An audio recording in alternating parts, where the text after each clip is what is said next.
क्या आप जानते हैं दुनिया की सबसे बड़ी कुर्बानी क्या है? मौत के बाद क्या वाकया जिंदगी है? आज की इस बाइबल स्टडी में हम जानेंगे सलीब और क़यामत की असल ताकत क्या है।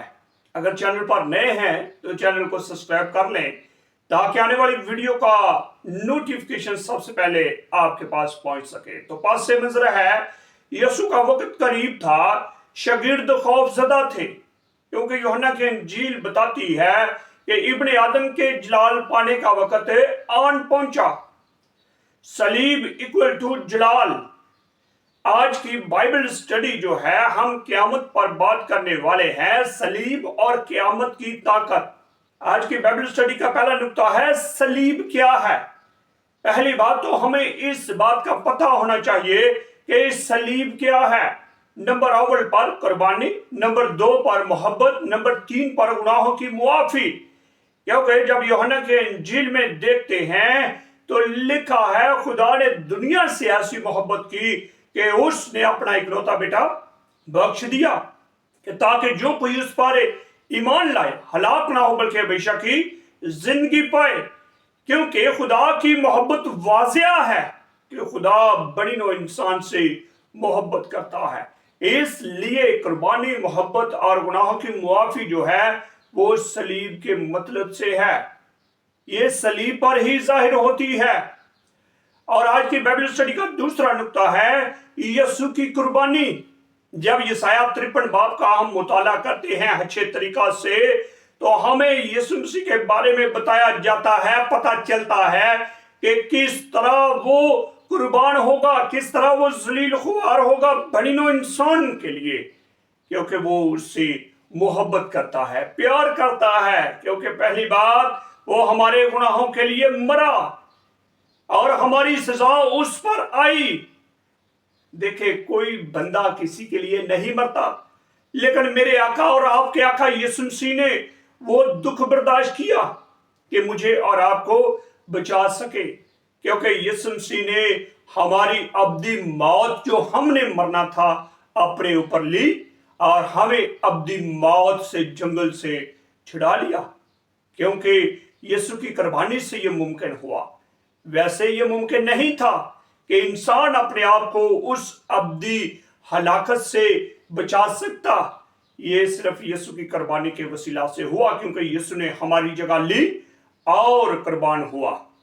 तो आज की बाइबल स्टडी का तीसरा नुक्ता है सलीब की अहमियत। पहली बात निजात, दूसरी बात मुआफी, तीसरी बात खुदा के साथ सुलह। क्योंकि सलीब की अहमियत हमें इस बात से अंदाजा होता है कि पहले जो हमारी खुदा के साथ जुदाई थी, जो इंसान खुदा से दूर था, वो सलीब के जरिए ही वो खुदा बाप के करीब आया। क्योंकि ये बड़ी नो इंसान के लिए बड़े फख्र की बात है।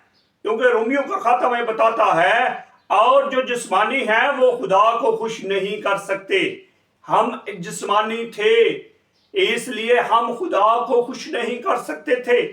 इसलिए यीशु मसीह ने वो सलीब उठाई और अपने आप को कुर्बान किया और हमें निजात दी और हमें मुआफी दी, हमारा मिलाप खुदा बाप से करवा दिया। आज के दौर में हम खुदा से जब भी दुआ करते हैं तो हम खुदा बाप का नाम लेकर दुआ करते हैं। और चौथा नुक्ता है क़यामत, यानी ये जी उठना क्या है।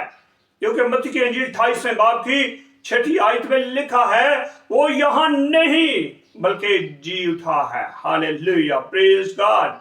यानी वो यहां नहीं जी उठा है। जब वो कब्र पर औरतें आई और वो कब्र को देखने आई, वो खुशबूदार चीजें लेकर आई और फरिश्ता ने उनको बताया कि वो यहां पर नहीं है, वो तो जी उठा है। उसने तो कहा था मैं जी उठूंगा, और वो अपने कहे के मुताबिक जी उठा है। क्योंकि यीशु मसीह ने मौत पर फतह हासिल की, जिंदा उम्मीद हमें दी।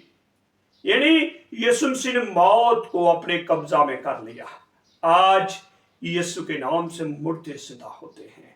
वो लाजर जिसको यीशु मसीह 4 दिन का मुर्दा पाया, खुदावंद यीशु मसीह के जो अजीज थे, मरियम मार्था थी, उसने कहा खुदावंद अभी तो उसके जिस्म से बदबू भी आती होगी, तो देखे यीशु मसीह ने उसको भी जिंदा किया और खुद भी मौत पर फतह हासिल की, और हम सबों को जिंदा उम्मीद दी कि जिस तरह वो खुद जगाया गया, जिस तरह वो खुद जी उठा, हम भी एक दिन यीशु मसीह के साथ जिंदा उठाए जाएंगे और हम भी मौत पर फतह पाएंगे।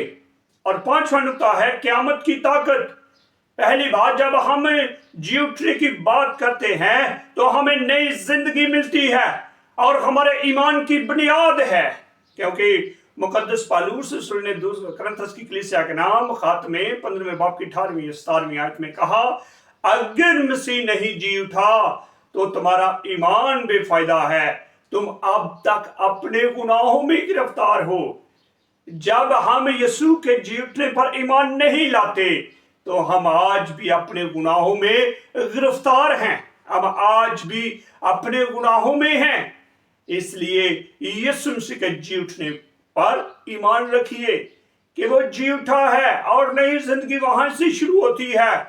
हमारे ईमान की बुनियाद भी वही है कि वो मरा, दफन हुआ और तीसरे दिन मुर्दों में से जी उठा। हालेलुया। और छठा नुक्ता है हमारी जिंदगी में इतलाक। पहली बात, गुनाहों से तौबा करे।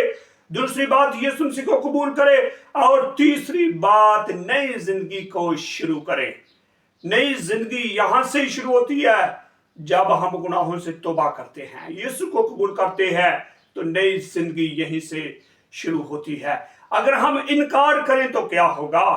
पहली बात, हम निजात खो देंगे, हम रूहानी तौर पर मुर्दा हो जाएंगे। इसलिए यीशु का इनकार करना अपने ऊपर हलाकत को लाने के मुतरादिफ है। और आज की बाइबल स्टडी से जो हम नतीजा अखज़ करते हैं, पहली बात, सलीब खुदा की मोहब्बत है। दूसरी बात, क़यामत हमारी उम्मीद है, यीशु मसीह ने मौत को शिकस्त दी। चौथी बात, निजात मुफ्त तोहफा में हमें मिली है। फैसला मेरा और आपका है कि क्या मैं यीशु की कुर्बानी को कबूल करूंगा, क्या मैं नई जिंदगी शुरू करूंगा? अगर नहीं तो आए मेरे साथ आज सुबह मिलकर दुआ करें और खुदा से कहें, ऐ खुदावंद तेरी मोहब्बत का शुक्रिया, कि यीशु की कुर्बानी का शुक्रिया कि तूने मुझे नई जिंदगी दी और मुझे अपने रास्ते पर चला। आमीन। सलीब से जिंदगी शुरू होती है। यकीनन आपने आज की इस बाइबल स्टडी से बरकत ली है। इस बरकत को अपने अजीजों, रिश्तेदार, दोस्तों के साथ शेयर करें और इस कलाम को दुनिया के कोने कोने तक फैलाकर एक ईमानदार होने का इजाज हासिल करें। खुदा मुझे और आपको बड़ी बरकत दे। नए हैं तो चैनल को सब्सक्राइब कर ले ताकि आने वाली बाइबल स्टडी का नोटिफिकेशन सबसे पहले आपके पास पहुंच सके। खुदा मुझे और आपको बड़ी बरकत से नवाजे। आमीन सुम आमीन। मिलते हैं एक नई बाइबल स्टडी के साथ।